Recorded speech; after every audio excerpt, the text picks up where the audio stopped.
The great outdoors. It's a place of incredible beauty, a place of adventure. But it can also be unforgiving. Nature doesn't play by our rules. One minute you're enjoying a stunning view, the next, the weather turns, or you take a wrong path. Suddenly, you're in a situation you didn't expect. That's when knowing basic survival skills truly matters. It's not about being a superhero. It's about having the knowledge to make smart decisions when things get tough. These skills can be the difference between a scary story and a safe return. They empower you. Being prepared isn't just for extreme adventurers scaling remote peaks. It's for anyone who enjoys a walk in the woods or a camping trip with family. Imagine you're on a day hike, a trail you thought you knew, but a sudden fog rolls in. Or perhaps you twist an ankle miles from the trailhead. Panic can set in fast. But with a cool head and some basic know-how, you can assess your situation. You can take steps to stay safe until help arrives, or you can find your way back. This knowledge transforms fear into focused action. It gives you control. Think about it. Getting lost is a common scenario. Your phone has no signal. Daylight is fading. What do? Do you wander aimlessly using precious energy? Or do you remember the principles of stop, think, observe, plan? This simple acronym can save your life. Survival skills teach you to stay calm, to use the resources around you, to signal for help effectively. It's about turning the wilderness from a threat into a temporary provider. It's about understanding its rhythms and its dangers and working with them. These skills are an investment in yourself. They build confidence, they teach resilience. Knowing how to find water, build a shelter, or make a fire from scratch isn't just practical. It connects you to the natural world on a deeper level. It reminds us of what we're truly capable of when we're pushed. So whether you're planning a big expedition or just a local adventure, embracing these skills is wise. They are your invisible toolkit, always ready, always useful. They are your lifeline when the unexpected happens. Water. It's the stuff of life. You can go weeks without food, but only a few days without water. Your body needs it. Your brain needs it. Dehydration is a serious enemy in the wild. It saps your strength. It clouds your judgment. Finding a reliable water source is your absolute top priority in any survival situation. Forget about food for now. Forget about anything else until you've got water sorted. It's that crucial. Every decision you make will be better if you're properly hydrated. Your energy levels will be higher. So how do you find this liquid gold? Look for clues. Green vegetation is a great sign. Especially in dry areas, lush plants often indicate water nearby, perhaps underground or a spring. Follow animal tracks. Animals need water too, and their trails can often lead you straight to a stream, a pond, or a seep. Listen carefully. The sound of running water can carry, especially in quiet forests. In the early morning, look for dew collected on leaves and grasses. You can mop this up with a cloth and wring it into a container. Every drop counts. Once you've found water, don't just gulp it down. Even the clearest mountain stream can hide nasty bacteria or parasites. These can make you seriously ill, and getting sick is the last thing you need when you're fighting to survive. The safest bet is always to purify your water. Boiling is the most effective method. Bring the water to a rolling boil for at least 1 minute. This will kill most harmful microorganisms. If you don't have a pot, you can try to find a discarded can, or even use certain types of tree bark or large shells, with care. Imagine you're caught out after heavy rains. The usual streams are now raging torrents, full of mud and debris. Look for water seeping from rock faces, or collect rainwater directly if you can.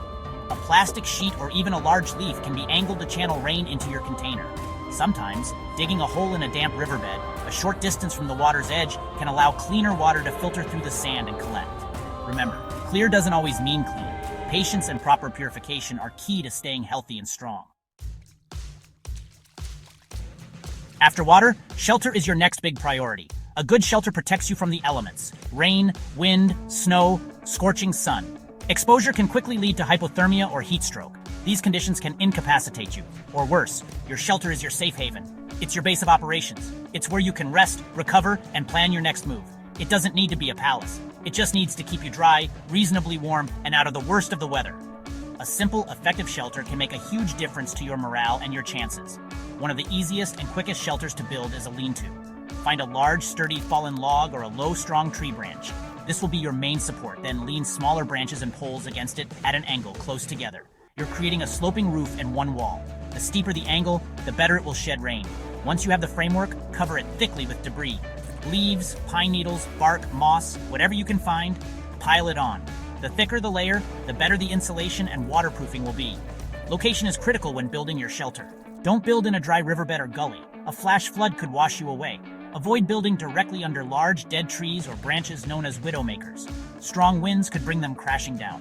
Look for a spot that offers some natural protection, perhaps on the leeward side of a hill, away from the prevailing wind, or nestled amongst a thicket of trees.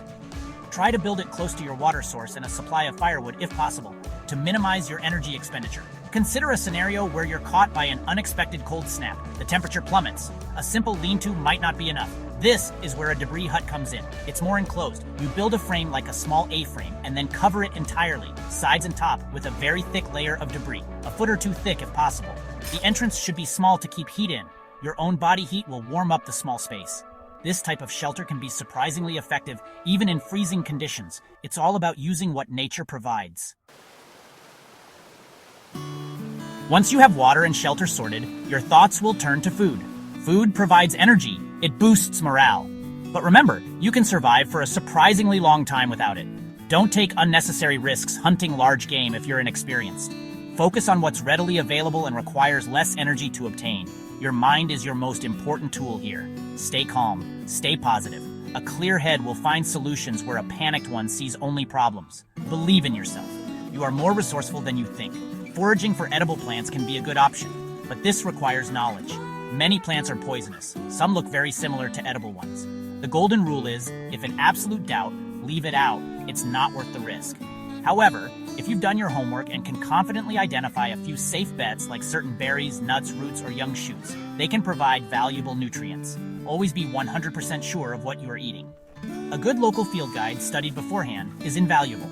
Never experiment when your life is on the line. Basic trapping or fishing can supplement your diet if you have the skills and opportunity. Simple snare traps made from cordage or even flexible plant fibers can catch small animals like rabbits or squirrels. If you're near water, try to fashion a simple fishing hook from a thorn or piece of wood with line from your bootlace or inner strands of paracord. Look for grubs, insects, or worms as bait. These small successes can provide a massive psychological lift as well as much needed protein. Patience is key. Set your traps or lines and check them regularly. Ultimately, wilderness survival is as much a mental game as it is a physical one. Maintaining a positive mental attitude is paramount. It's your superpower. Panic is your enemy. It wastes energy and leads to bad decisions. When things get tough, take a deep breath. Focus on the task at hand. Break big challenges down into smaller, manageable steps. Celebrate small victories. Never give up hope. The skills we've discussed are your foundation. I encourage you to learn more. Practice them in a safe environment. The more prepared you are, the more confident you'll be if you ever face the wild head-on. You've got this.